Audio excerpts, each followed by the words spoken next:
Hi, I'm Brad Lewis with Learn and Serve America at the Corporation for National and Community Service. And today, we're at the 2009 Grantee Meeting for Learn and Serve America's grantees across the country.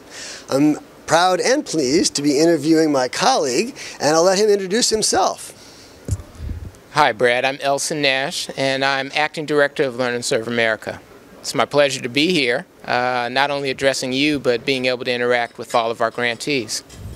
Great, that's wonderful. Elson, you've been at Learn and Serve America for a little while now. When did you actually come to the staff? It was around July of 2001 that I came on board, and sometimes it feels like dog years here, but it's been a great ride. It's been a great ride. Great. So this is a lot of responsibility, heading up a national program for a federal agency.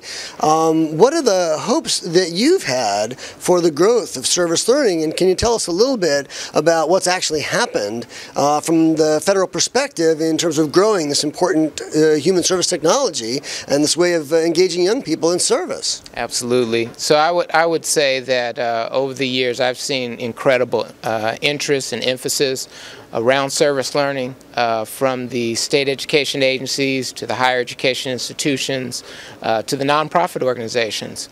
You see folks like Girls Inc., YMCA involved, excited with service learning, higher education institutions from the Princetons to the small San Antonio colleges. Just incredible growth and interest in service learning from all of these institutions, and a lot of it was because of Learn and Serve America. We may not have the big dollars as our big brother, big sister programs in the federal government, but we would say that our dollars are catalytic. What small amount of money that we provide institutions, schools, and nonprofits multiplies. So that, let's say, if our money is input into a school, a organization or corporation may like to see the types of things that our folks are doing, and they will add in their dollars. And so we've seen that grow significantly over the years. That's great. I think this is a very important technology, as you know. I'm wondering if you break it down to where the funding goes. I mean, small funding, $40 million, not so small, not as large as others. But what does it do in the state context? We're here at the federal level. What does service learning funding do at the state level? At the state level, the money goes to the state education agencies and then trickles down to the local education agencies and in many instances to the schools. And so if you can imagine a state the size of California receiving about $2 million, and then a small school district or school receiving maybe $10,000. Oddly enough, that small amount of money going to a school and then going to a teacher, having the release time or getting an added stipend to spread service learning, let's say if it's just $500, that's money that they normally wouldn't get anyway. And so the ability to take this small grant and affect a class or two, or even a whole school, in some cases a whole district, it's well worth that investment. That small investment oftentimes leads to greater gains. That's the impact of service learning. That's great. So the catalytic is kind of the key word there. When you break it down to a local level, I'm sure that there are many young people or classrooms or organizations you've had the good fortune to have worked with that have had some really impressive outcomes or impacts. Can you think of one or possibly two where they really just brought you up short and impressed you? Yeah. I can remember a school in Florida. And they were really addressing young people who are dropping out of school. And the incredible thing was meeting these young people. This was an alternative school. So if you can imagine a young man who basically saying formerly were in gangs, all of a sudden attending this alternative school, and they were able to work with younger people. Or in the case of what he was doing, he was a tagger. Here's a young man who was tagging around buildings, tagging around highways, tagging businesses, in many ways defacing property. But all of a sudden being shown that those skills that he had acquired through the neighborhood were skills that other people would appreciate. So fast forward a year later, and that young man creating a mural and artwork that then President Laura Bush had a chance to see. Can you imagine the impact that would have on that young person?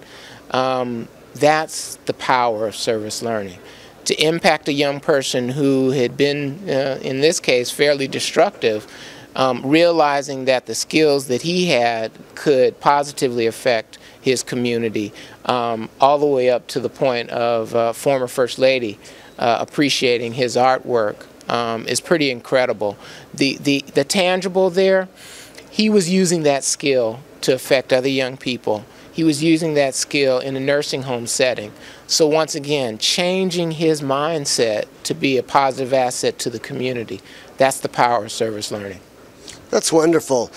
Again, in a position of leadership, I'm sure that there's a vision that you bring to the work, an outcome that you could feel like, man, I could walk away from this happy as a clam, if only. Yeah. So fill in the blanks for us.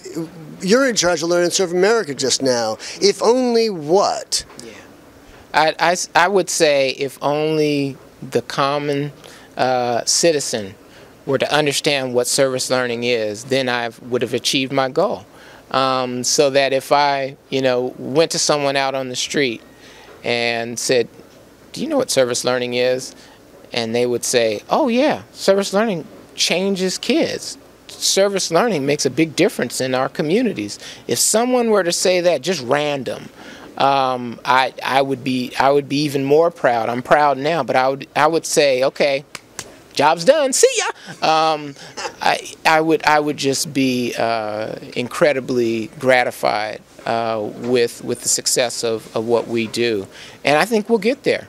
I think we'll get there in a fairly short period of time, because our vision as a unit really is to leverage those dollars in a way that corporations, institutions, schools, teachers, parents realize the value of service learning.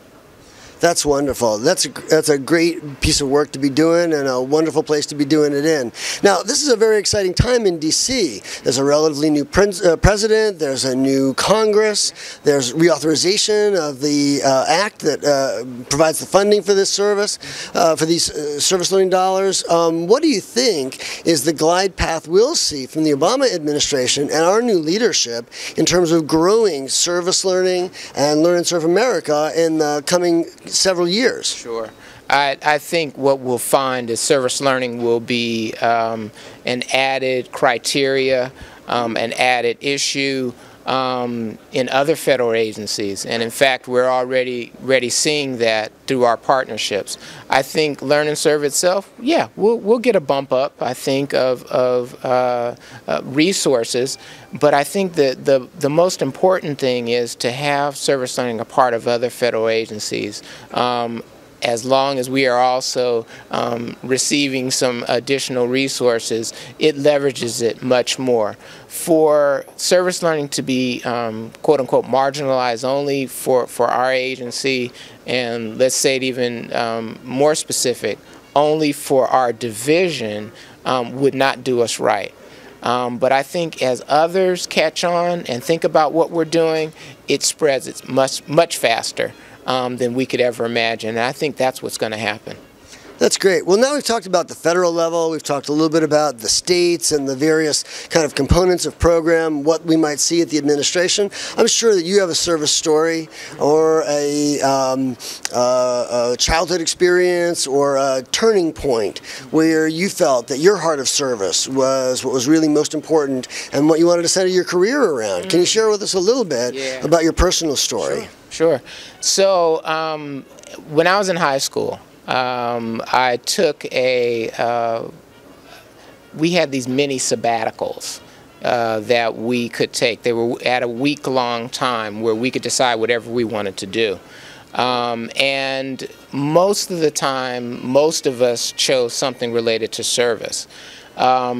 My service that was kind of the tipping point for me was helping special ed kids. So these were developmentally disabled individuals that, kids, teenagers being kids who, you would tease these individuals, make fun of them. Well, I said, I have this curiosity because there was this one kid in the neighborhood who was autistic. And whenever I would sit down and talk to him, let's say at a library, around something that he had an interest with, he was brilliant. And so what made me more interested is, individuals with developmental disabilities are humans. And so I spent that whole week with those kids and realized they were really no different than me. And that got me thinking, I've got, that little week changed me personally, but it also made me realize I can change the lives of others. So I would say that would be my tipping point back then. In a current era, I would say the tipping point for me was actually this past summer. And this past summer I attended a summer camp, the closing of the summer camp, and it just so happened it was the closing summer camp for Usher's New Look, as in the singer Usher. And what was fascinating I was hearing the young people who were affected by that camp. And it was the ultimate in service learning, because the expression of what they learned was through art, music, and dance. And what the young people did was they broke down the issue to its rarest form, and ultimately understood the background as to why, let's say in the case of hunger, why those individuals got to where they were. So that if they saw someone on the street, they would then realize, I'm not going to pass that person by and just poo-poo him as being a person who's hungry. I understand the key conditions that led to them being there. And so what they did was they then developed things like commercials, films, ads around these incredible issues, and they were so poignant that it made the common person realize these kids got it. And that was the aha for an internationally renowned singer to put his own resources into something like that was pretty amazing. Wow. Well, that's great. Elson Nash, Acting Director of Learn and Serve America, thank you so much for your dedication, your heartfelt service, and the wonderful work you do with Learn and Serve America every year. I'm Brad Lewis. We're signing off at the Learn and Serve America Grantee Meeting for 2009. Thanks for joining us and for learning more about what makes service learning help our world become a better world.